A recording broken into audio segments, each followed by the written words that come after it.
কম খা, হাসিস না দি। হ্যালো বন্ধুরা, কেমন আছো তোমরা সবাই? আশা করি ভালো আছো, আর আমরা ভালো আছি। নতুন একটি ব্লগে তোমাদের সবাইকে অনেক স্বাগত। আর এখন আমি বেরিয়ে পড়েছি, একটু যাচ্ছি মামা বাড়িতে। তো দিদা রয়েছে, সেখানে একটু দেখা করবো। আর এখানে দেখো মামা বাড়িতে বেশ চাষ করেছে, পালং শাক আছে, মূলো শাক আছে, তারপরে মেথি শাক আছে, বেশ অনেক ধরনের শাক মামা পুঁতেছে। আর বেশ ভালোও লাগছে দেখতে, এরকম ক্ষেত টাইপের জিনিস দেখতে ভীষণই ভালো লাগে, যেহেতু সচরাচর আমরা দেখতে পাই না সেই কারণে। আর এই যেখানে কুল গাছ, অনেক কুল হয়েছে গাছে। তো এখন ভাবছি একটু কুল পারবো, কেননা এসছি যখন কুল তো পারতেই লাগবে, সেই কারণে এখন একটু কুল পেরে নেবো। তো চলো ভিডিওটি স্কিপ না করে পুরোটা দেখতে থাকো।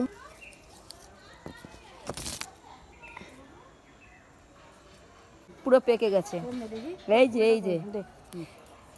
ই চোর, তুই আমার কুলটা খেয়ে নিলি কেন? তুই এবার একটা পার। এমনি পাচ্ছি না, সব কাঁচা। পেয়েছিস? এদি ওইগুলো কিন্তু আরো বেশি ভালো। এদি আরেকটা দেখ, আমি তোকে যেমন দিলাম সেরকম একটা দেখ না। এই ওই যে এই যে এই যে ও পরে কই কানা বেগুন। কই তুই ভালো করে দেখ, চশমাটা খুল। যে তোরা কেউ আসবি না এখানে, না কথা বল, এই খাবে একা।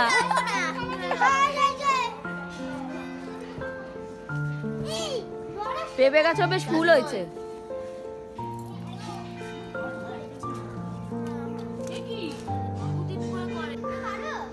পারবি না বেকা, তুই এত বড় গাছ, এই যে কত বড় গাছ। ও উঠেছে এই চেহারা নিয়ে, ও নিজের চেহারা নিজে দেখেনি না কি কোনো সময় আয়নার সামনে। তুই কি সব বলছিস মা? দেখ তোর মায়ের অপমান করছে, দেখ। ও লজ্জা পেয়ে গেছে। এ পারবি না, তুই নাম। তুই বেশি কথা বলবি না, যারা আমি নাইটি পরে রয়েছে ওই জন্য অসুবিধা হচ্ছে। নাম নাম নাম।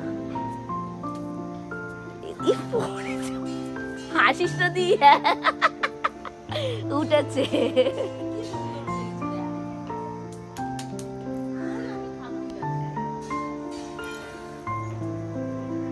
এই গাছের কুলটা সব থেকে ভালো। দিদা বাড়িতে 4-5টা কুলের মধ্যে, তাই তো দি? এই গাছের কুলটা সব থেকে বেস্ট। কিন্তু এইটা এত, এখানে এই যে পেছনে কচু বন, সেই কারণে কেউ এখানে উঠতেও পারে না, খেতেও পারে না, সব এই কচু বনেরাই খায়। এদি তুই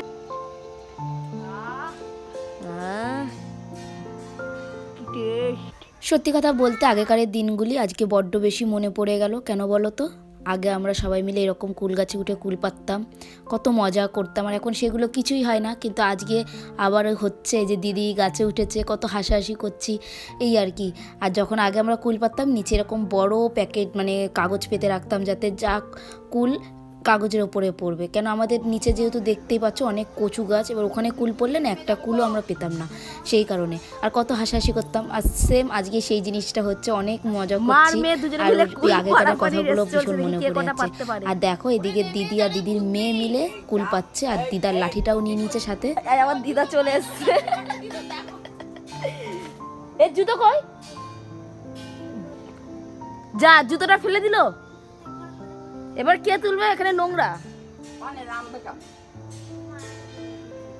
তুই আগে তাড়াতাড়ি নাম, দিশা নালে তোর পিঠে ভাত দিল। তুই তো দিশা, তুই তো কুল খাবি না। কি তুই পড়াশোনা করছিস, কুলের গুঁড়ো কুল সব খাওয়া কমপ্লিট? আর তুমি কি করছো? পড়ে যাবা।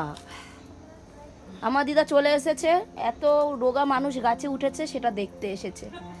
যদি পড়ে যায় সঙ্গে সঙ্গে অ্যাম্বুলেন্স ফোন করতে হবে। একা নাম। কেউ তোর জুতোটা আনবি কি করে? জুতোটাকে ওইখানটায় ফেলেছে, আনবি কি করে তুই? খালি পায়ে হাট। তাই তো বললাম, দিদা লাঠি দিয়ে টানা যাবে, ওখানে তো কোনো আকশি মতন বাধা নেই না। আস্তে আস্তে নাম, তাড়াতাড়ি তাড়াতাড়ি। তারপরে দিশু মেলায় যাব। এই আস্তে, ওকে আস্তে আস্তে, ছাড়বি না, হাত ছাড়বি না। হ্যাঁ, তারা পুরো পার সেট হয়েছে ওখানে। দিদা তুমি চলে যাও, দিদাকে ধরে একটু নিয়ে যেতে হবে সিঁড়ির ওখানে। যা আগে যা, আস্তে আস্তে।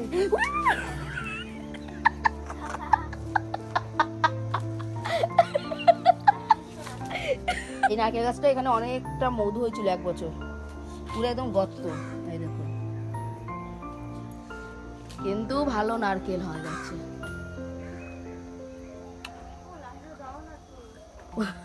তাহলে ওই লাঠিটা কই? ওই যে ওই যে দিশু, ওই লাঠিটা দিনে। আর দেখি এখানে দেখি টোপলায়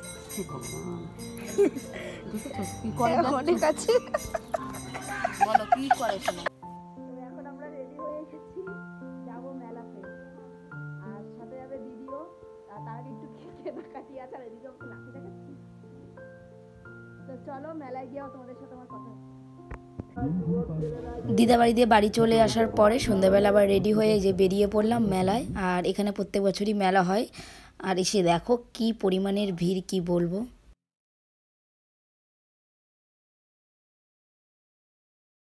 আর মেলায় দেখতেই পাচ্ছ কত পরিমাণের ভিড়, মনে হচ্ছে ঠাকুর দেখতে এসেছে, এইরকম অবস্থা। তো একটু এই কানের এগুলো, আমাদের তো মেয়েদের এইদিকে একটু চোখটা বেশিই পড়ে, সেগুলো আমরা একটু দেখছিলাম। আর এতটাই ভিড়, ঠিকঠাক কোনো কিছু কিনতেই পারিনি, কোনো দোকানে সেভাবে ঢুকতেই পারিনি, কেননা ভিড় ঠেলে আর ঢোকা যাচ্ছে না, এই এতটাই বাজে অবস্থা ছিল। তারপরে এই যে ঘুগনি একটু না খেলে নয়, ফালতু ছিল, কিন্তু মেলায় এসেছি মানে একটু খেতেই হবে, সেই কারণে একটু নিয়ে নিলাম ঘুগনি। আর তারপরে এই যে এইটা সেই আলুর কি একটা বলে, সেটাও একটু খেলাম। তো এই খাবারটা ভালোই লাগলো গরম গরম খেতে, তো এটা একটু নিয়ে নিলাম।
তারপরে আইসক্রিমের পালা। আইসক্রিমটা প্রচুর পরিমাণে শক্ত, দেখে বুঝতেই পারছো। তো আইসক্রিম খেয়ে এখন বাড়ির দিকে যাব।